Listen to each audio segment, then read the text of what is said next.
نحمده ونصلی علی رسولہ الکریم اما بعد فاعوذ باللہ من الشیطان الرجیم بسم اللہ الرحمن الرحیم ان ہی الا اسماء سمیتموها انتم وآباؤکم ما انزل اللہ بها من سلطان ان یتبعون الا الظن وما تحوی الانفس ولقد جاءهم من ربهم الهدى صدق اللہ العظیم رب اشرح لی صدری ویسر لی امری واحلل عقدۃ من لسانی یفقہوا قولی۔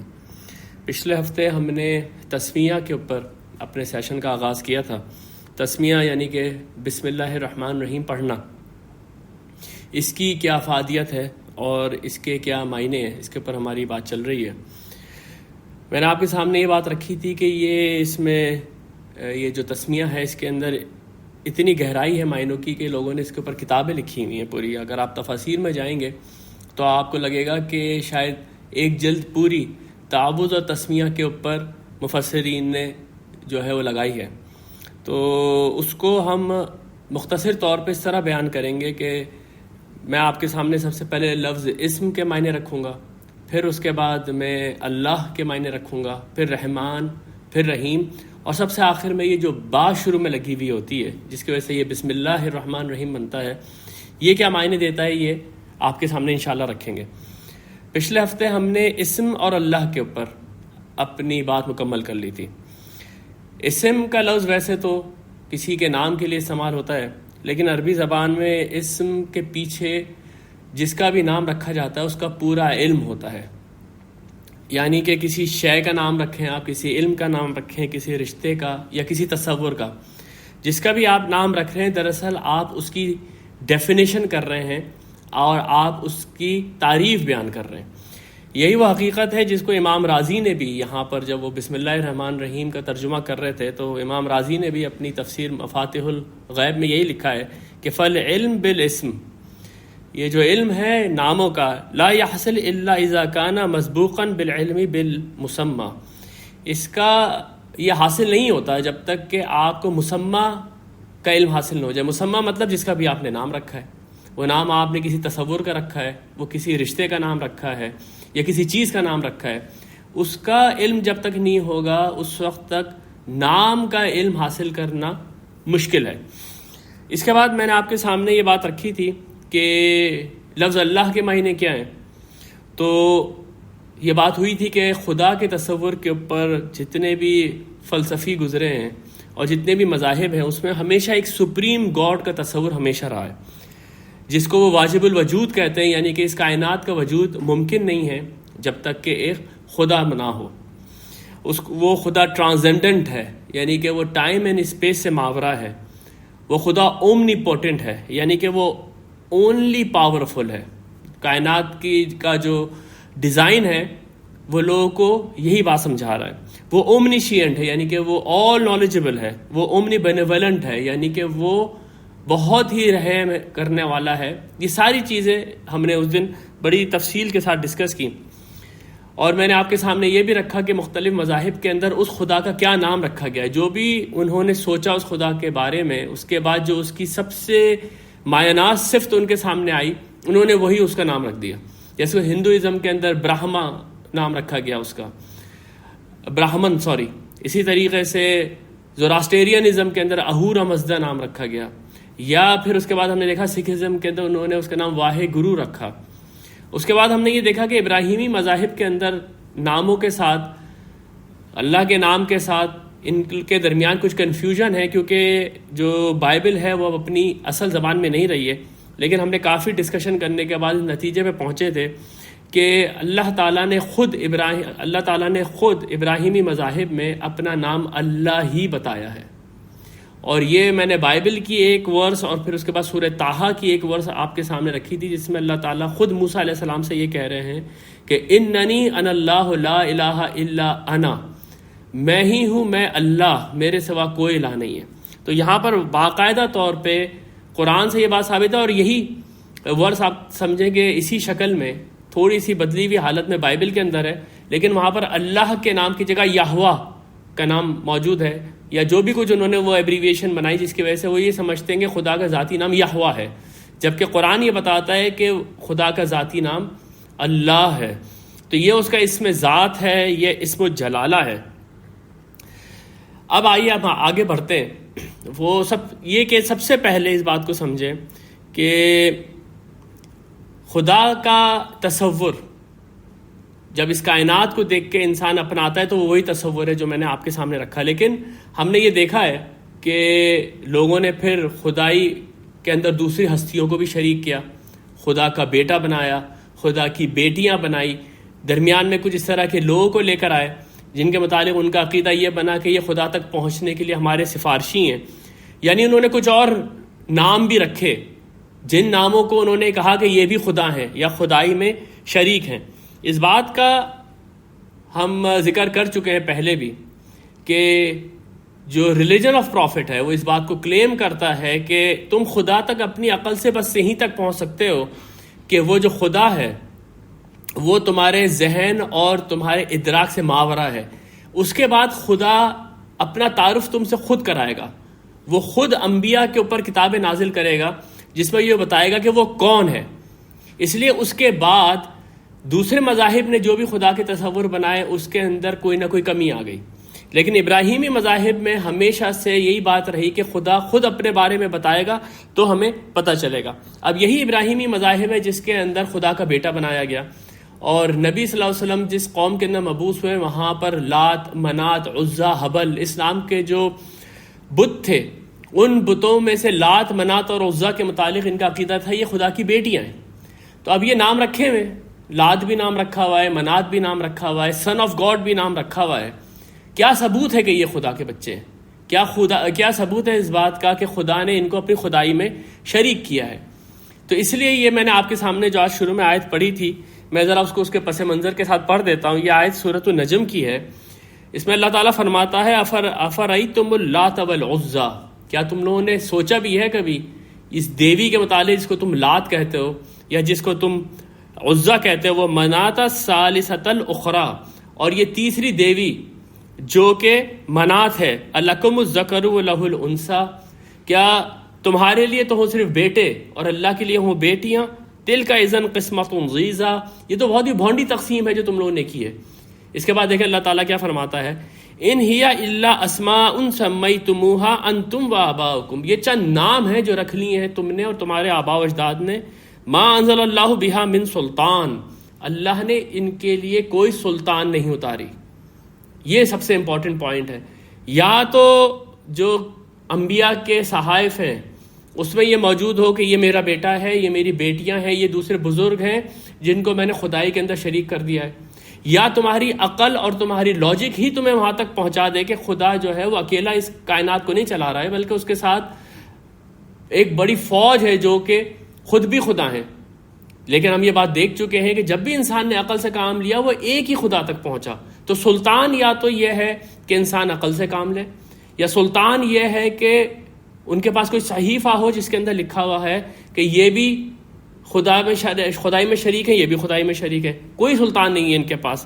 ان یتبعون الا الظن، یہ لوگ صرف اپنے گمانوں کی پیروی کر رہے ہیں، وما تحوی الانفس، اور جو کہ ان کے نفسوں نے چاہا۔ یہ جو میں نے آپ کے سامنے بات رکھی تھی کہ اگر نام کے پیچھے تصور کرپٹڈ ہے تو وہ بس نام ہے، لیکن اسی طرح سے آپ دیکھیں کہ خدا کے نام رکھے گئے، یعنی کہ خدا کے شریکوں کے نام رکھے گئے، ان کے ساتھ رشتہ استوار کیا گیا کہ یہ خدا کا بیٹا ہے، بیٹی اور ہمارا سفارشی ہے، اور ایک پورا دین، ایک کمپلیٹ ریچولز جو ہے اس کی وجہ سے سامنے آ گئے۔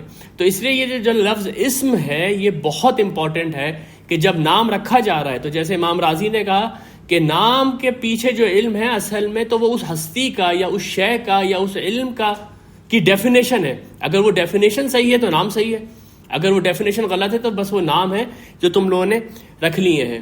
اس لیے قرآن کی طرف جب ہم آتے ہیں تو قرآن یہ بتاتا ہے کہ اللہ کا جو تصور ہے یہاں تک کہ وہ ایک اومنیپوٹنٹ اور اومنیشینٹ اور ٹرانسینڈنٹ گاڈ ہے، یہاں تک تو شاید تمہاری عقل تمہیں پہنچا دے۔ اس کے بعد اللہ تمہیں خود بتا رہا ہے کہ وہ کیا ہے، اور اس کے لیے وہ تمہیں اپنے کچھ نام بتا رہا ہے۔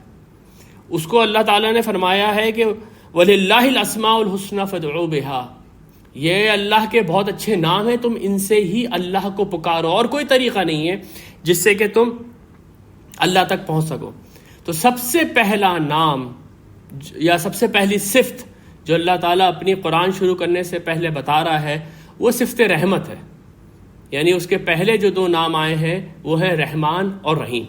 اللہ تو اس کا اپنا ذاتی نام ہے، لیکن اب یہ وہ بتا رہا ہے کہ تم مجھے کیسے پہچانو، تم اپنا رشتہ مجھ سے کیسے استوار کرو۔ اس کے لیے جو سب سے پہلی چیز آئی ہے سامنے وہ ہے رحمت، اللہ کی رحمت۔ رحمان اور رحیم کو ہم نے آج اچھی طریقے سے سمجھنا ہے، کیونکہ آگے چل کے جب ہم سورہ فاتحہ پڑھیں گے تو اس میں بھی اللہ تعالیٰ کی دو صفات اور آئیں گے، رب العالمین اور مالک یوم الدین۔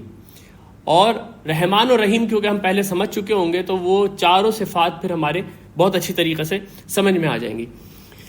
رحمان اور رحیم ان دونوں الفاظ کے لیے جو 3 لیٹر روٹ عربی زبان میں استعمال ہوتا ہے وہ را ہا میم ہے، جس سے لفظ رحم بنتا ہے یا جس سے لفظ رحمت بنتا ہے۔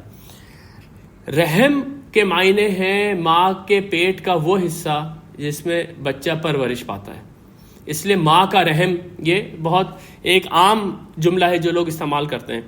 عربی زبان میں اور قرآن میں بھی جو قریب کے رشتہ دار ہیں ان کو اسی وجہ سے اولو الارحام کہا گیا ہے، یعنی کہ رحمی رشتہ دار، اور ان سے تعلقات کو استوار کرنے کے اوپر جب بھی قرآن نے ایمفیسس کیا ہے تو کہا ہے کہ اس بات سے ڈرو کہ تم اولو الارحام کے درمیان تعلقات کو خراب کر دو۔ اس لیے رحمت کے ویسے تو ماں کا رشتہ ہر آدمی کے ساتھ ہے تو وہ جانتا ہے اس رشتے کے اندر کتنی شفقت اور محبت ہے، لیکن بہرحال پھر بھی اس لفظ رحمت کو لوگوں نے ڈیفائن کیا ہے کہ یہ کیا ہے۔ تو دل کی وہ نرمی اور شفقت جس سے کہ انسان دوسرے کے اوپر احسان کرے یا اس کے دل میں احسان کا جذبہ ابھر کر آ جائے، اس لیے اس لفظ کے اندر محبت، شفقت، فضل، احسان سب چیزوں کا مفہوم موجود ہے۔ امام راغب اصفہانی نے اپنی ڈکشنری میں مفردات القرآن میں کہا ہے کہ ان الرحمت من اللہ انعام و افضال، اللہ کی طرف جب بھی رحمت کا لفظ جاتا ہے تو اس کے معنی ہوتے ہیں کہ اللہ تعالیٰ اپنے انعامات کر رہا ہے لوگوں کے اوپر اور خود فضل کر رہا ہے۔ ومن العادمین رقۃ و تعظف، اور اگر وہ آدمیوں کی طرف ہے تو وہ رقت ہے یعنی کہ دل کی نرمی ہے، وہ تعطف اور شفقت ہے۔ تو یہ لفظ رحمت کے معنی ہے۔ رحمت کا جو مفہوم ہے وہ آپ اس مثال سے اچھی طرح سمجھ سکتے ہیں کہ ہر انسان اپنی ماں کے رحم کے اندر 9 مہینے رہتا ہے، وہاں وہ ایک نطفے سے ایک مکمل انسان بن جاتا ہے، اس کے ہاتھ پیر ڈیولپ ہو جاتے ہیں، اس کے آرگنز ڈیولپ ہو جاتے ہیں، سب چیزیں اس کی ڈیولپ ہو جاتی ہیں صرف ایک نطفے سے، اور وہ ساری کی ساری چیزیں جس سے کہ وہ ڈیولپ ہو رہا ہوتا ہے اس کو اس کے ماں کے رحم میں بالکل مفت مل رہی ہوتی ہیں۔ اب آپ فرض کریں، یہ ایک انالوجی ہے جس سے کہ ہم اللہ کی رحمت کو بھی پہچان سکتے ہیں کہ اگر اس وقت وہ بچہ جو ماں کے رحم میں ہے اس کو تھوڑا شعور آ جائے تو وہ یہ سوچے گا کہ میری دنیا تو بس یہی ہے، جہاں میں رہ رہا ہوں یہاں پر مجھے کھانے کو سب کچھ مل رہا ہے، یہاں پر میری ڈیولپمنٹ ہو رہی ہے اور مجھے کوئی تکلیف نہیں ہے، میں بالکل آرام سے ہوں یہاں پر۔ وہ رحم اس کی کل کائنات ہے، لیکن جب وہ اس کائنات سے باہر آتا ہے تو اس کے سامنے ایک ماں ہے جو کہ اس کے لیے تکلیفیں جھیل رہی تھی، اور اب وہ وہاں اس کا بہت شفقت کے ساتھ خیال کر رہی ہے، اس کو اپنے سینے سے لگا کے اس نے رکھا ہوا ہے۔ اس انالوجی سے آپ سمجھ سکتے ہیں کہ اس وقت اللہ کی کتنی رحمتیں اس دنیا میں انسانوں کے اوپر ہو رہی ہیں، لیکن وہ اس یونیورس سے بالاتر ہے، وہ ٹرانسینڈنٹ گاڈ ہے، اس لیے ابھی آپ کو نہیں پتا کہ وہ اور کتنی محبت ہم سے کرتا ہے۔ تو یہ ایک انالوجی ہے جس سے کہ اللہ کی رحمت کا ہم تصور کر سکتے ہیں۔ یہ بات اگر آپ قرآن میں دیکھیں کہ قرآن میں اللہ تعالیٰ اپنی جو صفات بیان کر رہا ہے اس میں کون سی صفت کو اللہ تعالیٰ نے سب سے زیادہ ایمفیسس دیا ہے تو وہ یہی صفت رحمت ہے۔ قرآن کریم میں جگہ جگہ پر بیان ہوا ہے کہ اللہ تعالیٰ کی جو رحمت ہے وہ اس کے غضب کے اوپر حاوی ہے، اس نے اپنے اوپر رحمت کو واجب کر کے رکھ لیا ہے۔ جیسے سورہ اعراف کے اندر بنی اسرائیل کا ایک واقعہ ہے جس میں انہوں نے ایک بہت شدید نافرمانی اللہ تعالیٰ کی شدید نافرمانی کی، جس کی وجہ سے ان کے اوپر موت کا عذاب آ گیا۔ تو حضرت موسیٰ علیہ السلام جب ان کی لیے دعا کرتے ہیں کہ ان کو آپ معاف کر دیں تو وہاں پر اللہ تعالیٰ کہتا ہے قال عذابی اصیب بہ من اشاء، اللہ تعالیٰ نے کہا کہ میرا جو عذاب ہے میں جس کے اوپر چاہوں میں نازل کر دوں، وَرَحْمَتِ وَسِعَتْ كُلَّ شَيْءٍ، لیکن میری جو رحمت ہے وہ ہر چیز کے اوپر حاوی ہے، یعنی کہ اللہ تعالیٰ اس وقت بھی ان کو معاف کرنے کے لیے تیار ہو گئے. اسی طرح قرآن میں آتا ہے نبی صلی اللہ علیہ وسلم کے لیے وَإِذَا جَاءَكَ الَّذِينَ يُؤْمِنُونَ بِآيَاتِنَا فَقُلْ سَلَامٌ عَلَيْكُمْ. اے نبی آپ کے پاس جب ایسے لوگ آئیں جو کہ میری آیات کے اوپر ایمان رکھتے ہیں تو آپ ان کو سلام کریں. فَقُلْ سَلَامٌ عَلَيْكُمْ كَتَبَ رَبُّكُمْ عَلَى نَفْسِهِ الرَّحْمَةَ. جس رب کے اوپر تم ایمان لے کر آئے ہو اس رب نے اپنے اوپر فرض کر لی ہے رحمت. یہ جو میں الفاظ استعمال کر رہا ہوں کہ اس نے اپنے اوپر فرض کر لی ہے، یہ اس جملے کا ٹھیٹھ ترجمہ ہے. عربی زبان میں جب کسی کام کے ساتھ علا کا صلہ لگتا ہے تو اس کا مطلب ہے وہ کام اس کے اوپر فرض ہے. اس لیے یہاں پر الفاظ ہیں کتب ربکم علی نفسہ رحمہ، اس نے اپنے اوپر واجب کر لی ہے رحمت. انہ من عمل منکم سوءا بجہالۃ، اس لیے اگر تم میں سے کسی سے کوئی غلطی بھی ہو جائے ثم تاب من بعدہ، اور اس کے بعد وہ توبہ کر لے، وہ اصلاح اور اپنی اصلاح کر لے، فإنہ غفور الرحیم، تو وہ غفور ہے اور رحیم ہے. اس لیے قرآن کی ابتدا ہم کر رہے ہیں، ہم پڑھ رہے ہیں بسم اللہ الرحمن الرحیم. جگہ جگہ آپ قرآن میں یہ دیکھیں گے کہ اللہ تعالیٰ کے لیے الفاظ آ رہے ہیں انہ هو التواب الرحیم، انہ غفور الرحیم. اس کی جو رحمت کی صفت ہے وہ پورے قرآن کے اندر آپ کو بکھری ہوئی نظر آئے گی. اور انسان اپنے اوپر بھی اگر غور کرے تو اس کو لگے گا کہ کوئی لمحہ ایسا نہیں ہے جب اللہ کی ان گنت رحمتیں اس کے اوپر نہیں ہو رہی ہیں. اللہ کے جو اسماء ہے جس سے کہ ہم اللہ تعالیٰ کو پہچانتے ہیں، اس میں سے رحمت کے مادے کے ساتھ اللہ کے 3 نام آئے ہیں قرآن میں. 3 نام آئے. ایک اللہ تعالیٰ نے اپنے لیے فرمایا ہے ارحم الراحمین. ارحم الراحمین کا مطلب یہ ہے کہ رحم کرنے والوں سے سب سے بڑا رحم کرنے والا. یہ ایک مرکب ہے. ارحم سب سے رحم کرنے والا کس سے؟ الراحمین، یعنی دوسرے بھی ہستیاں ہیں جو کہ رحم کرتی ہیں دوسروں کے پر. انسان کے اندر رحم کا جذبہ موجود ہے، بلکہ اللہ تعالیٰ نے تو یہ فرمایا ہے کہ تم لوگ بھی دوسروں کے اوپر رحم کیا کرو. اور جو جنت میں جانے والے لوگ ہیں ان کی نشانی یہ بتائی ہے کہ ان کے دل جو ہے وہ دوسروں کی رحمت سے بھرے ہوئے ہوتے ہیں. یہ سورۃ البلد کی آیت ہے ثم کان من الذین آمنوا وتواصوا بالحق وتواصوا بالمرحمہ اولئک اصحاب المیمنہ، کہ یہ وہ لوگ ہیں جو ایمان لے کر آئے، انہوں نے حق کی وصیت کی اور رحمت کرنے کی وصیت کی، یعنی کہ دوسرے کے اوپر شفقت کرو، دوسرے کے اوپر رحمت کرو. یہ لوگ ہیں جو سیدھے ہاتھ والے ہیں. سیدھے ہاتھ والے لوگ کون ہیں؟ جن کو سورہ واقعہ میں کہا ہے کہ یہ لوگ جنت میں جانے والے ہیں. اولئک اصحاب المیمنہ. تو دنیا میں بہت سارے لوگ رحمت کر رہے ہیں ایک دوسرے کے اوپر. ماں باپ کی مثال سب سے زیادہ ہے، اولو ارحام کی مثال اس میں ہے، لیکن ان سب کے اوپر ایک رحم کرنے والا ہے، اس لیے وہ ارحم الراحمین ہے. اور اس کے بعد پھر اس کے 2 مشہور نام الرحمن اور رحیم. الرحمن اور رحیم کے اوپر تھوڑا سا غور کر لیں. رحم کے معنی تو میں آپ کے سامنے رکھ چکا ہوں. رحم سے مبالغے کا صیغہ، ایگزیجریٹو ناؤن جو ہے وہ ہے رحمان. اس کے اندر جوش ہوتا ہے اور اس کے اندر بہت ولولہ ہوتا ہے. یعنی فعلان کے وزن کے اوپر عربی زبان کے اندر جب بھی کوئی ناؤن بنتا ہے تو اس کے اندر بہت شدید ایگزیجریشن ہوتی ہے، شدت ہوتی ہے بہت زیادہ. جیسے اسی فعلان کے وزن پہ اگر کوئی آدمی یہ کہے کہ میں شدید غصے میں ہوں تو وہ کہے گا انا غضبان. اور یہ حضرت موسیٰ علیہ السلام کے لیے الفاظ آئے کہ جب وہ کوہ طور سے نیچے آئے واپس تو انہوں نے دیکھا کہ میری قوم نے بچھڑے کو معبود بنایا، تو غضبان آصفہ، وہ شدید غصے میں آ گئے اور شدید غمگین ہو گئے کہ یہ کیسی قوم ہے، اپنے اتنے بڑے بڑے معجزات دیکھ کر آئی اللہ کے اور آ کے اللہ کا ہی شریک کر دیا، جبکہ میں اوپر گیا ہوں ان کے لیے ہدایت نامہ لینے کے لیے. تو غضبان آصفہ. اسی طریقے سے اگر شدید پیاسا ہو کوئی آدمی تو وہ عربی زبان میں بولے گا انا عطشان، میں شدید پیاسا ہوں. یا انا حیران، حیران کا مطلب یہ ہو کہ ایک دم شجدر ہو گیا آدمی. تو آپ نے دیکھا کہ فعلان کے وزن پہ آنے والے جتنے بھی یہاں پر ناؤنز ہیں ان کے اندر شدت ہے، ان کے اندر بہت زیادہ مبالغہ ہے. اب رحمت کے لفظ میں مبالغہ کیا ہے؟ اس کی مثال اگین دوبارہ سے ماں کی محبت کے اندر دیکھ لیں کہ جب بچہ تکلیف میں ہوتا ہے تو ماں کی محبت کا جوش کیسا ہوتا ہے. وہ اپنی نیندیں حرام کر لیتی ہے اور بچے کو اپنے سینے سے چمٹائے پوری رات جاگتی رہتی ہے. یہ رحمت کا شدید جوش ہے. لیکن آپ نے یہ بات بھی محسوس کی ہوگی کہ وہ چیز جس میں بہت زیادہ مبالغہ ہوتا ہے یا جس میں بہت زیادہ جوش ہوتا ہے وہ عموماً عارضی ہوتی ہے. جیسے اگر کوئی آدمی یہ کہے کہ انا غضبان، میں شدید غصے میں ہوں، لیکن تھوڑے بعد اس کا غصہ ٹھنڈا ہو جائے گا. یا کوئی بہت شدید پیاسا ہے، عطشان، تو پانی پیے گا تو وہ پیاس اس کی چلی جائے گی. تو یہ جو رحمان کا صیغہ ہے اس کے اندر جوش اور ولے کے ساتھ ایک عارضی ہونے کی کیفیت آ سکتی ہے. اسی لیے اس کے ساتھ اس کا جوڑا اسی مادے سے آیا ہے رحیم.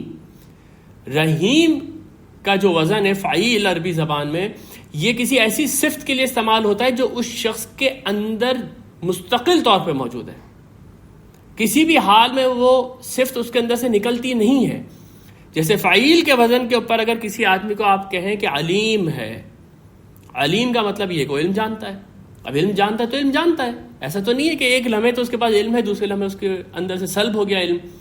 یا فعیل کے وزن کے اوپر ہی حکیم، یعنی وہ بہت وائز آدمی ہے، دانشمند انسان ہے. تو دانش مندی ایک فیکلٹی ہے جس کی وجہ سے کہ وہ اپنے سارے عموماً معاملات اسی طریقے سے ہینڈل کرتا ہے. یا حلیم، نرم مزاج. کچھ لوگ ہوتے ہیں جن کے اندر سب سے بڑی صفت یہ ہوتی ہے کہ وہ کسی سے سختی سے بات ہی نہیں کر سکتے، تو ان کے لیے حلیم. یا کریم. تو یہ جو آپ کے سامنے میں نے صفات بیان کی ہیں یہ کسی کے ذات کے اندر مستقل طور پہ موجود ہوتی ہیں.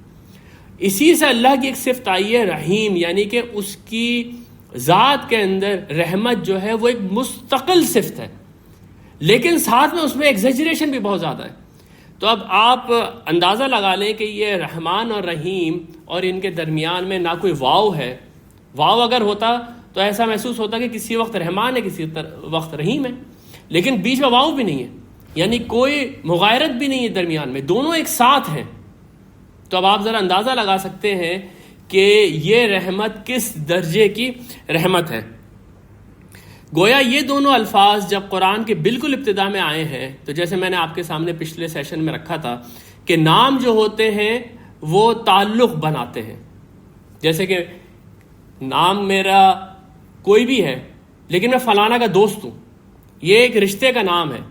اب اس کے تقاضے پورے ہوں گے تو وہ دوست ہے، نہیں تو وہ نام کا دوست ہے. یہ ہم نے مثال پچھلے ہفتے سمجھی تھی. یہاں پر اللہ تعالیٰ اپنا رشتہ اپنی مخلوق کے ساتھ جوڑ رہا ہے کہ وہ اللہ ہے لیکن وہ تمہارے لیے ایسا رحمان اور رحیم ہے کہ ماں باپ تو کیا، ایک حدیث کے مطابق 70 ماؤں سے زیادہ محبت کرنے والا وہ رب ہے. اب یہ جو آغاز ہے قرآن کا، اور جو لوگوں کے دلوں میں یا لوگوں کے دماغوں میں جو خدا کا تصور ہے، آپ دیکھیں یہ دونوں میں کتنا پولز اپارٹ کا فرق ہے. عموماً لوگ خدا سے ڈرنے کی بات کرتے ہیں، خدا سے خوف کھانے کی بات کرتے ہیں. وہ عذاب دے دیتا ہے، وہ جہنم میں ڈالے گا، وہ اپنے خلاف کسی کو کھڑا ہوا برداشت نہیں کر سکتا، اگر گناہ کر دیا تو ضرور اس کا عذاب ملے گا. خاص طور پہ جب بائبل کوئی بھی آدمی کھولتا ہے تو بائبل کی جو ابتدا ہے، اب یہ بات ہم پہلے کر چکے ہیں کہ بائبل اب اس شکل میں نہیں ہے جس شکل میں وہ نازل ہوئی تھی، تو اس کے اندر جو بھی جس سے چاہا جس طرح کی کرپشن اس میں کر دی ہے. لیکن اب اس وقت جو بائبل ہمارے سامنے موجود ہے اس کی ابتدا کیسے ہوتی ہے کہ اس میں حضرت آدم اور حضرت حوا اور وہ سانپ جس نے کہ ان کو مجبور کیا درخت کا پھل کھانے کے اوپر، ان تینوں کو شدید سزائیں دیتے ہیں. خداوند ان کو شدید سزائیں دیتے ہیں. انسان کو کہتے ہیں کہ تمہاری اور اس سانپ کی اب دشمنی ہے، یہ تمہیں کاٹتا رہے گا تمہارے پیر میں، اور تم اب یہاں سے نیچے، یعنی کہ ایک سزا کے طور پہ آدم کو جنت سے نکال دیا. سانپ کو یہ کہا کہ اب تو زندگی بھر جو ہے منہ کے بل زمین پہ چلے گا، یعنی کہ اس سے پہلے وہ اس کی شکل کچھ اور تھی ان کے مطابق، اب وہ تو دھول چاٹتا رہے گا اور تو زمین کے اوپر پڑا رہے گا. اور بائبل کے مطابق یہ پھل کھانے کا مشورہ آدم علیہ السلام کو ان کی بیگم حضرت حوا نے دیا تھا، تو ان کو تو بہت شدید عذاب دیا اور کہا کہ تو جب بھی بچہ جنے گی تو شدید درد کے ساتھ بچہ جنے گی. اس کا مطلب یہ ہے کہ عورت بیچاری جب وہ ماں بن رہی ہوتی ہے، جو تکلیف اس کو ہوتی ہے، بائبل کے مطابق وہ خدا نے اس کو سزا دی ہے. جبکہ قرآن کریم جب آپ دیکھیں گے تو اس میں ماں کے لیے اور باپ کے لیے رب ارحمہما کما ربیانی صغیرا، کہ اے میرے رب ایک آدمی دعا کر رہا ہے کہ اے میرے رب تو میرے ماں باپ کے اوپر ایسے رحم کر جیسے کہ انہوں نے مجھے بچپن میں پالا تھا. اور ماں کے لیے فرمایا گیا ہے کہ اس نے وہن کے اوپر وہن اٹھا کے تمہاری تربیت کی تو اپنی ماں کا تم حق ادا کرو. نبی صلی اللہ علیہ وسلم سے پوچھا گیا کہ میرے اوپر کس کا حق زیادہ ہے, ماں کا یا باپ کا, تو آپ نے 3 دفعہ ماں کا نام لیا. اور ایک حدیث کے مطابق آپ صلی اللہ علیہ وسلم نے فرمایا کہ ایک عورت بچہ جنتے ہوئے جو تکلیف اٹھاتی ہے اس وقت اگر وہ صرف یہ سوچ لے کہ یہ مسلمانوں کے اندر ایک مسلمان کا اضافہ ہو رہا ہے تو اس کے سارے گناہ معاف کر دیے جائیں گے. تو یہ تو اسلام ہے. لیکن بائبل کا مطالعہ کرنے سے خدا کا تصور ایسا آتا ہے کہ وہ انسان کو دائمی عذاب کے اندر مبتلا کر دیتا ہے. پھر آپ آگے چلیں تو وہ جو طوفان نوح آیا تھا اس کا جب ذکر آتا ہے تو اس میں یہ ہوتا ہے کہ خدا نے غصے میں آ کے پوری کی پوری قوم کو برباد کر دیا اور بعد میں وہ پچھتایا. ہی ریگریٹڈ آفٹر دیٹ. تو یہ جو تصورات ہیں دوسرے مذاہب کے, یا ہم آگے چل کے جب ایمان کے موضوع پہ بات کریں گے تو میں آپ کے سامنے رکھوں گا کہ عبادت کا تصور پچھلے مذاہب میں تھا یہی کہ دیوتا ناراض ہو گیا اس لیے ہمارے اوپر زلزلہ آ گیا, دیوتا ناراض ہو گیا اس لیے ہم جنگ میں ہار گئے. تو ناراضگی جو ہے خدا کی وہ پیراماؤنٹ ہوتی تھی کسی بھی مذہب کے اندر, اور یہی تصور کسی طرح سیپ کر کے ہمارے یہاں اسلام میں بھی آ گیا. میرے ایک دوست ہیں, ان سے میں نے ایک دفعہ ایسے ہی پوچھا, وہ بہت نمازی اور پرہیزگار تھے, کہ آپ اللہ کی عبادت کیوں کرتے ہیں؟ تو ان کا اللہ کے ڈر سے. تو میں نے کہا اللہ میاں تو اس کا مطلب بڑے خوفناک ہوئے کہ آپ تو ان سے ہر وقت ڈرتے ہیں. اگر آپ قرآن کا مطالعہ کریں گے اور اپنے ریلیجن کو قرآن سے سمجھیں گے تو پہلی ہی جو ورس ہے جو کہ قرآن کی ابتدا کر رہی ہے وہ کہہ رہی ہے بسم اللہ الرحمن الرحیم. یہ شدید رحمت کرنے والے رب کی طرف سے نازل کردہ ہوا کلام ہے. ایک اور چیز آپ اس لفظ کے متعلق دیکھیں گے, جبھی آپ کو میں نے کہا تھا نا کہ یہ جو بسم اللہ الرحمن الرحیم ہے اس کے اوپر جلدوں کی جلدیں لکھ دی گئی ہیں, تو اس سے آپ کو اندازہ ہو سکتا ہے کہ جب آپ رحمت کو کھولیں گے, اللہ کے انعامات کو کھولیں گے, تو سب سے پہلے تو اللہ کے انعامات آپ نہیں گن سکتے. جب اللہ کے انعامات آپ نہیں گن سکتے اور آپ ان کو لکھتے رہیں گے تو صفحے کے صفحے اس میں چلے جائیں گے. لیکن وہ ساری کی ساری چیزیں آج ہم لوگوں کے اپنے اوپر چھوڑ دیتے ہیں کہ وہ ریئلائز کرتے رہیں اللہ کی رحمتوں کو اور اللہ سے محبت کرتے رہیں. اور باقی جب ہم سورہ فاتحہ شروع کریں گے تو وہ بھی بالکل اس طرح سے شروع ہو رہی ہے, الحمدللہ رب العالمین الرحمن الرحیم. اس میں بھی شفقت اور محبت یہاں پر رحمان اور رحیم کر کے ماں کی جو محبت ہے اس کا ایک تصور آتا ہے. جب آپ سورہ فاتحہ پڑھتے ہیں اور الحمدللہ رب العالمین پڑھتے ہیں تو رب العالمین پڑھتے ہوئے باپ کی جو محنت ہے بچے کے اوپر اس کا تصور آتا ہے. تو یہ ہے وہ خدا جس کو کہ ہم مانتے ہیں, جو کہ قرآن جس کی تصور پیش کرتا ہے, جس کے ناموں سے ہم اس کو پہچانتے ہیں کہ وہ رحمان اور رحیم ہے اور وہ رب العالمین ہے. ایک اور چیز جو آپ محسوس کریں گے قرآن کے مطالعے کے دوران وہ یہ کہ لفظ الرحمن جو ہے, یعنی کہ خدا کا نام جو الرحمن ہے, یہ بعض اوقات قرآن میں ایسے استعمال ہوا ہے جیسے یہ خدا کی اپنا ذاتی نام ہے. خدا کا اپنا ذاتی نام تو میں نے آپ سے کہا نا کہ اللہ ہے, لیکن الرحمن بھی کئی جگہوں پہ قرآن میں اس طرح سے استعمال ہوا ہے جیسے یہ خدا کا اپنا ذاتی نام ہے. جیسے قرآن میں ایک جگہ فرمایا گیا سورہ بنی اسرائیل کی آیت نمبر 110 میں, قُلِ ادْعُوا اللَّهَ أَوِ ادْعُوا الرَّحْمَٰنَ, چاہے تم اللہ کہو چاہے تم رحمان کہو, اَيَّمَّا تَدْعُوا, جیسے چاہو اس کو پکارو, فَلَهُ الْأَسْمَاءُ الْحُسْنَىٰ, سارے اچھے نام اسی کے ہیں. اسی طرح سے آپ دیکھیں گے سورہ مریم میں تو یہ لفظ الرحمن اتنی دفعہ ریپیٹ ہوا ہے کہ شاید ہی کسی اور مقام پہ ریپیٹ ہوا ہو, کہ حضرت مریم جو ہیں وہ اگر رب کو پکار رہی ہیں یا ان کی جو والدہ ہیں وہ ایک منت مانگ رہی ہیں, جس سے بھی منت مانگ رہی ہیں جس کو بھی پکار رہی ہیں اس کے لیے اللہ کا لفظ نہیں رحمان کا لفظ آ رہا ہے. قالت انی اعوذ بالرحمن منک, یہ الفاظ اکثر حضرت مریم استعمال کرتی ہیں جب ان کے سامنے فرشتہ انسان کی شکل میں آ جاتا ہے اور وہ بالکل تخلیہ میں ہوتی ہیں, اعتکاف میں ہوتی ہیں, کوئی مرد وہاں آ نہیں سکتا تھا تو ایک دم گھبرا جاتی ہیں. تو اس لیے وہ کہتی ہیں قالت انی اعوذ بالرحمن. اب اعوذ بالرحمن سے آپ کو اعوذ باللہ یاد آ گیا ہوگا جس کے اوپر ہم نے 2 سیشنز کیے یہاں پر, کہ اصل میں تو ہم اللہ کے ذاتی نام لے کے اس کی پناہ میں جاتے ہیں. یہاں پر بالکل یہ لفظ استعمال ہو رہا ہے جیسے کہ یہ اللہ کا ہی متبادل ہے, یعنی کہ اس کا ذاتی نام ہے.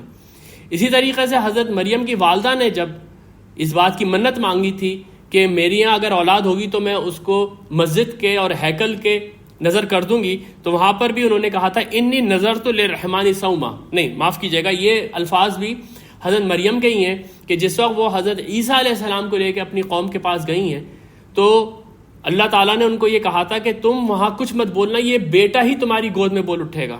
تو انی نظرت للرحمن صوما، کہ میں نے رحمان کے لیے آج روزے کی نیت کی ہوئی ہے تو میں بولوں گی نہیں. اسی طریقے سے الرحمن علی العرش استوى سورہ طٰہٰ میں کہ رحمان جو ہے دنیا بنانے کے بعد اپنے بادشاہت کی کرسی کے اوپر جا کے بیٹھ گیا. اب یہ جو لفظ الرحمن ہے جب یہ خدا کے ذاتی نام کی طرح استعمال ہو رہا ہے تو آپ کافی جگہ پر یہ دیکھیں گے کہ کسی جگہ پہ اللہ تعالیٰ غصہ بھی فرما رہے ہیں، وہاں پر بھی لفظ الرحمن آ رہا ہے. جیسے سورہ کہف کے آخر میں اور سورہ مریم کے آخر میں آپ دیکھیں گے کہ وہ لوگ جنہوں نے کہ اللہ کے لیے بیٹا بنا لیا ان کے پاس شدید اللہ تعالیٰ کا غصہ بھڑک رہا ہے، اور وہ یہ کہہ رہا ہے کہ یہ لوگ کہتے ہیں کہ رحمان نے بیٹا بنا لیا ہے. وَقَالُوا ادْعُوا الرَّحْمَنَ وَلَدًا، کہ انہوں نے کہہ دیا کہ اب یہاں پر آدمی تھوڑا کنفیوز ہو سکتا ہے کہ رحمان کا لفظ استعمال کر کے خدا کا جلال جو ہے وہ سامنے آ رہا ہے. تو اس کے لیے نعمان علی خان نے ایک دفعہ بڑی اچھی بات کہی کہ رحمان جو ہے وہ تمہارے لیے اس وقت تک رحمان ہے جب تک تم خود اس کی رحمت کو اپنے اوپر سے نہ ہٹا دو. تم خود ہی کچھ ایسے کام کرو کہ جس کی وجہ سے اس کی رحمت ہٹ جائے، ادروائز تو وہ سراپا رحمت ہے، سراپا رحمان ہے. اور جیسے میں نے آپ کے سامنے رکھا پچھلے سیشن میں کہ باٹم اپ تصور بنا کے لوگ خدا کا نام رکھتے رہے ہیں جن کے اوپر انبیاء کی دعوتیں نہیں آئی ہیں. جیسے کہ اگر آپ سکھزم میں دیکھیں تو واحے گرو کا مطلب الحکیم، تو ان کے سامنے جو سب سے بڑی صفت ان کے سامنے مبرہن ہوئی وہ حکمت کی تھی، اس لیے انہوں نے نام رکھ دیا واحے گرو. یا زوراسٹیرینزم کے اندر اہورا مزدا کا مطلب ہے دی وائز لارڈ، تو وائز لارڈ کا مطلب بھی الحکیم ہے. یا واحے گرو کا مطلب ہے الہادی. تو یہاں پر اے رحمان کہنے کا مطلب یہ ہے کہ اگر تم ویژولائز ہی کرنا چاہتے ہو نا خدا کو تو اس ویژولائزیشن میں جو اس کا نام سب سے پہلے سامنے آئے گا وہ الرحمن ہے.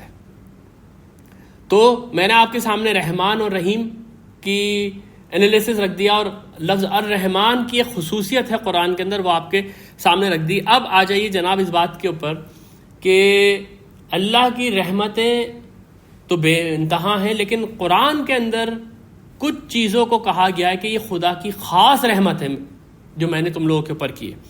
ویسے تو آپ دیکھیں گے تو کئی جگہ قرآن میں آیا ہے کہ زندگی بسر کرنے کے لیے آپ کو جو بھی پیسہ چاہیے، رزق چاہیے، عطا چاہیے اللہ کی طرف سے، وہ ساری کی ساری اللہ کی رحمتیں ہیں، اللہ کا رزق ہے. یا اسی طرح سے جب آسمان سے پانی برستا ہے تو اس سے انسان رزق پیدا کرتا ہے تو وہ بھی اللہ کی رحمت ہے.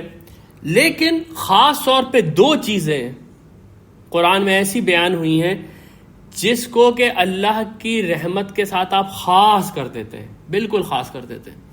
اس میں پہلی چیز یہ ہے کہ اگر انسان سے خطا ہو جائے، انسان سے گناہ ہو جائے اور وہ اللہ سے توبہ کرے تو سب سے پہلے جو صفت اللہ کی سامنے آتی ہے وہ اس کی رحمت ہے. گناہوں سے توبہ کے لیے وہ رحمان اور رحیم ہے. اس لیے آپ دیکھیں گے کئی جگہ پہ اللہ تعالیٰ کے ناموں کے جو جوڑے آتے ہیں اس میں سب سے زیادہ جو جوڑا آتا ہے وہ کیا؟ تواب الرحیم. وہ توبہ قبول کرنے والا ہے اور بار بار توبہ قبول کرنے والا ہے اور رحم کرنے والا ہے.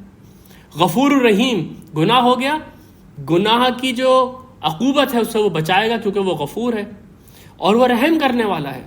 اور قرآن کی جو سب سے زیادہ خوشخبری دینے والی آیت ہے وہ سورہ زمر کے اندر ہے، جہاں پر اللہ تعالیٰ فرماتا ہے قل، اے نبی آپ کہہ دیں، قل یا عبادی الذین اسرفوا علی انفسہم، اے نبی آپ کہہ دیں میرے ان بندوں سے جنہوں نے اپنی جانوں کے اوپر بہت ظلم کیا ہے، یعنی کہ بہت زیادہ گناہ انہوں نے کیے ہیں، لا تقنطوا من رحمت اللہ، اللہ کی رحمت سے کبھی مایوس نہیں ہونا، ان اللہ یغفر الذنوب جمیعا، اللہ تمہارے سارے گناہ معاف کر دے گا.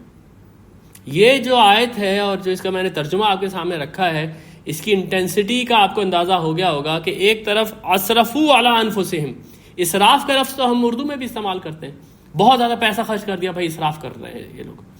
اسرفوا علی انفسہم یعنی کہ بے انتہا گناہ کیے ہوئے ہیں، صغیرہ تو چھوڑے کبیرہ گناہوں کے اوپر اصرار کیا ہوا ہے انسان نے، اور اب وہ جب وہ شرمندہ ہوتا ہے تو کہتا ہے ان گناہوں کے بعد میں کیسے اللہ کے سامنے توبہ کی درخواست کر سکتا ہوں؟ تو لا تقنطوا من رحمت اللہ، اللہ کی رحمت سے کبھی مایوس نہیں ہونا. ان اللہ یغفر الذنوب جمیعا، اللہ تعالیٰ سارے کے سارے گناہ معاف کر دے گا. بنی اسرائیل کے معاملے کے لیے جو اوپر میں نے سورہ اعراف کی آیت آپ کے سامنے رکھی تھی، اس میں بھی ان کا جرم بہت بڑا تھا. انہوں نے کہا تھا کہ ہم تو اللہ کو نہیں مانیں گے جب تک جیسے وہ آپ سے بات کرتا ہے ویسے ہی ہم سے نہ بات کرے. اور اس سے پہلے وہ بچھڑے کے معبود کو بنانے والا گناہ کر چکے تھے. اس کے بعد ان کی یہ ہٹ درمی تھی تو اللہ تعالیٰ نے ان کو مار دیا وہاں پر. اس کے بعد جب حضرت موسیٰ علیہ السلام ان کے لیے دعا کرتے ہیں تو اللہ تعالیٰ کہتے ہیں ہاں میرا عذاب جس پہ چاہے میں لے کر آؤں گا، لیکن میری رحمت ہر چیز پہ حاوی ہے. کتب علی نفسہ الرحمہ، اس نے اپنے اوپر رحمت کو واجب کر دیا ہے. اس لیے سب سے پہلی چیز یا سب سے بڑی چیز جو آپ کو قرآن میں نظر آئے گی اللہ کی رحمت کے حوالے سے، وہ گناہوں کے معافی کے تعلق سے ہے. اور یہی وہ تعلق ہے جو کہ ہم کو اپنے رب کے ساتھ چاہیے. اور دوسری چیز جو آپ کو نظر آئے گی وہ یہ ہے کہ جو اللہ تعالیٰ نے ہدایت انسان کو دی ہے انبیاء کے ذریعے سے، وہ اللہ کی سب سے بڑی رحمت ہے. وہیں سے ہم اس قرآن کا آغاز کر رہے ہیں. اس لیے الرحمن کے نام سے جو قرآن میں ایک سورہ ہے وہ شروع کیسے ہوتی ہے؟ الرحمن علم القرآن. رحمان کی رحمت کا جوش ہے کہ اس نے تمہیں قرآن سکھایا. الرحمن علم القرآن خلق الانسان علمہ البیان. اور اس کے بعد جب آپ سورہ رحمان پڑھیں گے تو آپ کو نظر آئے گا کہ اس کے بعد اللہ تعالیٰ اپنی دوسری نشانیاں اور دوسری رحمتیں بھی واضح کر رہا ہے.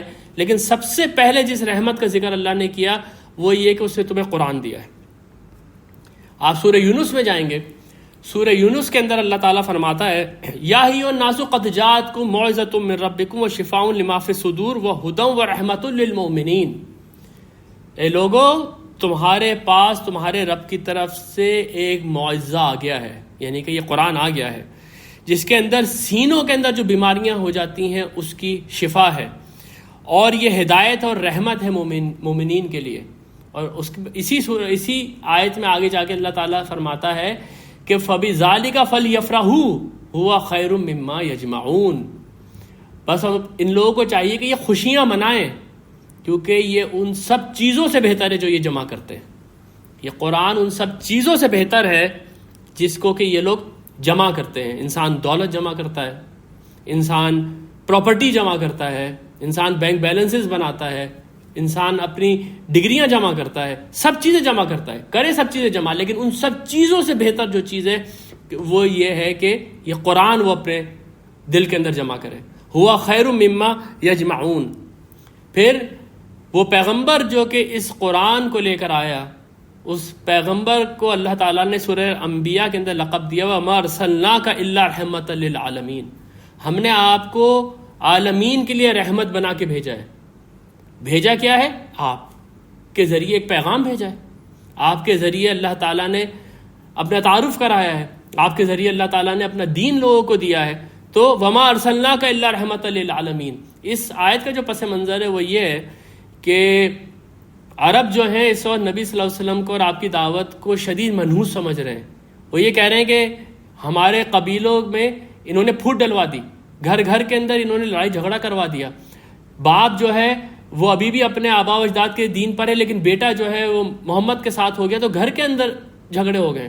تو وہ قرض کرتے تھے کہ یہ کس طرح کی مصیبت ہمارے اوپر آ گئی. تو اللہ تعالیٰ فرما رہا ہے یہ کوئی مصیبت نہیں ہے، یہ تو بہت بڑی رحمت ہے جو ہم نے تمہارے اوپر نازل کر دی ہے. اسی طریقے سے نبی صلی اللہ علیہ وسلم کے لیے سورہ برات کے آخر میں بہت ہی عظیم ایک آیت ہے لَقَدْ جَاءَكُمْ رَسُولٌ مِّنْ أَنفُسِكُمْ. اے لوگو، آ گیا ہے تمہارے پاس ایک رسول تمہارے ہی اندر سے، عزیز علیہ ما عنتم، ان کے اوپر بہت ناگوار گزرتا ہے کوئی بھی ایسی چیز جس سے کہ تم لوگوں کو نقصان ہو، حریص علیکم بالمؤمنین، مومنوں کی بھلائی کے وہ حریص ہیں. یہ حریص کا لفظ ہم آپ دیکھیں اردو زبان میں بھی استعمال کرتے ہیں اور یہ تھوڑا سا لالچ کے معنوں میں آتا ہے، یعنی کہ وہ شدید ترین ان کے دل میں لالچ ہے کہ مومنوں کا کوئی فائدہ ہو جائے کسی طرح سے. رؤوف رحیم، وہ بہت رؤوف ہیں اور وہ بہت رحیم ہیں. تو اب آپ ذرا یہ دیکھ لیجئے کہ قرآن پڑھتے ہوئے جو ہم بسم اللہ الرحمن الرحیم پڑھ رہے ہیں، اللہ کی 99 صفات میں سے صرف ہم 2 صفات یہاں پر پڑھتے ہیں، وہ یہ کہ وہ رحمان اور رحیم ہے. اور قرآن پڑھتے ہوئے رحمان اور رحیم کا مطلب یہ کہ یہ بہت بڑی رحمت ہے جو اس نے ہمارے اوپر نازل کر دی. وعلی اللہ قصد السبیل ومنہا جائر، اللہ کے ذمے ہے کہ وہ تم کو سیدھا راستہ دکھا دے، جبکہ بھٹکنے والے بہت سارے راستے موجود ہیں. تو اللہ نے یہ رحمت کی کہ اس نے اپنا راستہ بالکل واضح کر دیا. اس دنیا کی جو رحمتیں ہیں جو اللہ تعالیٰ ہمارے اوپر کرتا ہے، اور یہ جو رحمت ہدایت ہے، اس کو ذرا ایک کمپیریزن سے سمجھے. ایک بہت ہی سمپل سی انالوجی ہے. ہم کو نبی صلی اللہ علیہ وسلم نے مسجد میں داخل ہونے کی دعا سکھائی ہے، مسجد سے باہر آنے کی دعا سکھائی ہے. تو جب آپ مسجد میں داخل ہوتے ہیں تو آپ کیا دعا پڑھتے ہیں؟ اللہم افتح لی ابواب رحمتک، اے ہمارے رب تو اپنی رحمت کے دروازے کھول دے. آپ مسجد کے اندر جا رہے ہیں، مسجد کے اندر آپ جائیں گے، آپ نماز پڑھیں گے، نماز میں آپ قرآن سنیں گے، یہ وہ اللہ کی رحمت ہے جو نازل ہوئی ہوئی ہے. جب مسجد سے آپ باہر آتے ہیں، اب آپ دنیا کی طرف جا رہے ہیں، اللہم انی اسألک من فضلک، اے اللہ میں آپ سے آپ کا فضل مانگتا ہوں. رحمت وہ چیز ہے جس کی آپ کو ضرورت ہے، اگر وہ نہیں ملی تو برباد ہو جائیں گے. جیسے ماں کے رحم کے اندر جو بھی چیزیں میسر آ رہی ہوتی ہے بچے کو پرورش کے لیے، نشو و نما کے لیے، اس میں سے کوئی ایک چیز بھی کم ہو گئی تو بچہ نامکمل رہ جائے گا. یہ ہو سکتا ہے اس کی موت ہو جائے وہاں پر. لیکن فضل کے معنی یہ ہوتے ہیں اوور اینڈ ابو دی رحمت، یعنی میں نے آپ کو تنخواہ تو دی لیکن ساتھ میں آپ کو بونس بھی دے دیا. تو جب آپ دنیا کی طرف جا رہے ہیں تو وہاں پر بھی آپ چاہتے ہیں کہ آپ کے ساتھ اچھا ہو، آپ کی روزی روٹی اچھی رہے، آپ کی اولاد کو عافیت رہے. اللہم انی اسألک العافیہ، اللہ تعالیٰ میں تجھ سے عافیت مانگتا ہوں. اس دنیا کے اندر ہونے والے جتنے بھی مسائل ہیں اس کے اندر میں اور میری فیملی جو ہے وہ عافیت سے رہیں. یہ سب اللہ کا فضل ہے جو تم مانگ رہے ہو. جب تم مسجد کے اندر جا رہے تھے تو تم نے اللہ کی رحمت مانگی تھی. یہاں پر آپ سمجھیں کہ میں نے آپ کے سامنے اسم اور اللہ اور رحمان اور رحیم، ان چاروں کے معنی جو ہیں جس حد تک مجھ سے ممکن ہو سکتا تھا میں نے آپ کے سامنے رکھ دیا. اب آ جائیں آخری چیز کے اوپر کہ یہ بے جو شروع میں لگی ہوئی ہوتی ہے یہ کیا معنی دیتی ہے، اور یہ بھی قیامت کے معنی دیتی ہے. کسی بھی زبان میں اگر آپ کسی بھی جملے کو بنائیں گے تو وہ جملہ اس وقت مکمل ہو جاتا ہے جب آپ اس کے اندر ایک ورب استعمال کرتے ہیں، آپ اس کے اندر ایک سبجیکٹ استعمال کرتے ہیں، آپ اس کے اندر ایک آبجیکٹ استعمال کرتے ہیں. یعنی ایک کام کا بیان کرتے ہیں، یہ کام ہو رہا ہے، کام کرنے والا کون ہے اور کس کے اوپر کام ہو رہا ہے، بس جملہ مکمل ہو گیا. جس کو آپ عربی زبان میں کہیں گے کہ فعل ہوگا، فاعل ہوگا، مفعول ہوگا، جملہ مکمل ہو جائے گا. جیسے آپ یہ کہیں کہ میں دفتر جاتا ہوں، یہ ایک آپ کا فعل ہو گیا، آپ خود اس کے فاعل ہو گئے اور دفتر مفعول ہو گیا، جملہ مکمل ہو گیا.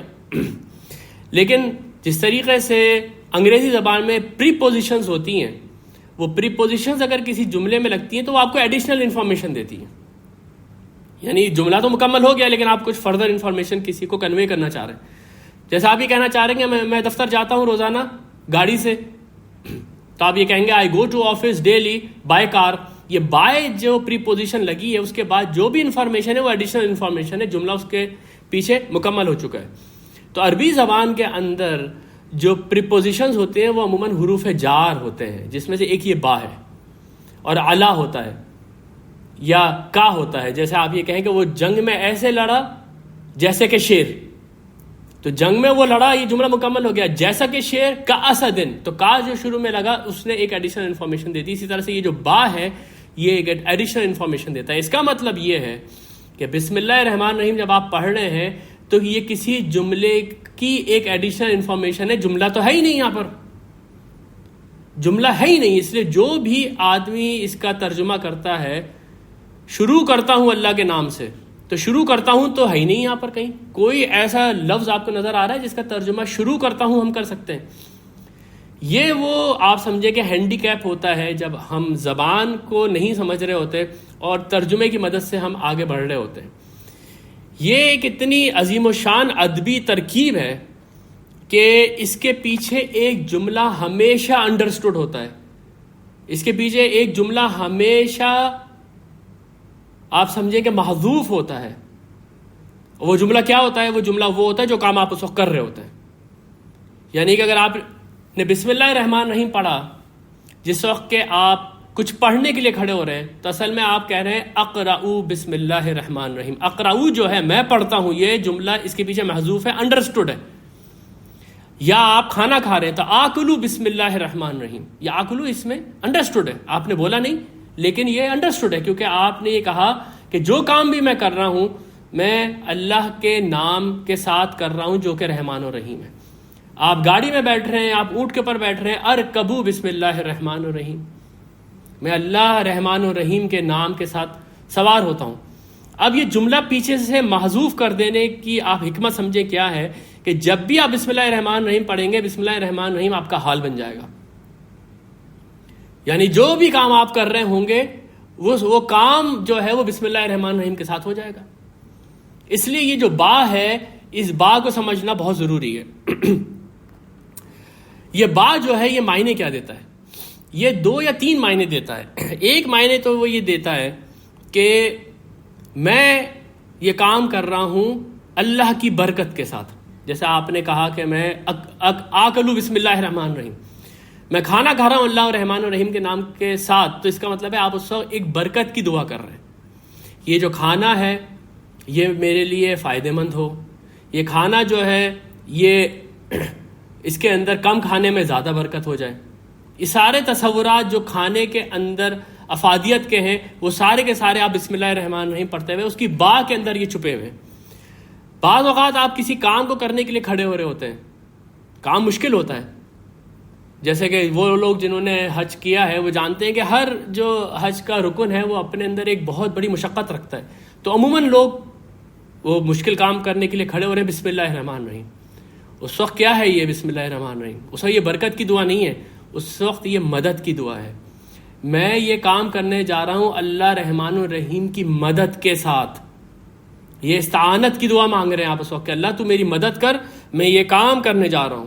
اور سب سے بڑی چیز یہ ہے کہ یہ بسم اللہ کی جو با ہے یہ اللہ کے اوپر توکل کے معنی دیتا ہے.